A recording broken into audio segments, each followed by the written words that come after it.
हुजूर शहनशाह बगदाद ने अमल पे बड़ी तवज्जो दी है। खुद भी आप बहुत बड़े आमिल थे, बहुत बड़े आलिम भी थे। आपने अमल के वाले से फरमाया है कि अमल के बगैर इल्म कतअन फायदा नहीं देता। अमल के बगैर इल्म कतअन फायदा नहीं देता। आप फरमाते हैं आमिल बनो, जानबूझ के जाहिल ना बनो। फरमाया कि बाअमल आलिम दीन अल्लाह का नायब है।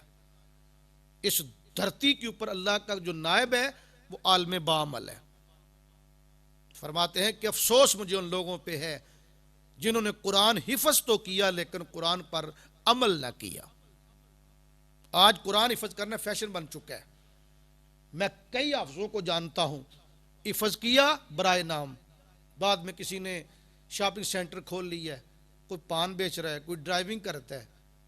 इनमें कोई इन चीजों के अंदर कोई लानत मलामत नहीं। मेहनत मजदूरी करना बड़ी अच्छी बात है। देखें हाफिज अनवर मुस्तफ़ाई साहब भी दुकानदारी करते हैं, मैं इनको सलाम करता हूँ, दुकानदारी भी करते हैं, लेकिन जब रमज़ान का महीना आता है पूरे कुरान को मुसल्ला रसूल पे खड़े होकर सुना भी देते हैं लोगों को। ऐसे हाफिज फख्र है। एक हाफिज का वाक़या कि वो ड्राइविंग करता था, उकाड़े से पिंडी जाता, बस का ड्राइवर था। जब वो सुबह चलता तो बावजू ड्राइविंग सीट पे बैठता और आस्ता आस्ता कुछ पढ़ता था। किसी बंदे ने उसको वाच किया, उसको मुशाहदा किया, एक मरतबा दो मरतबा।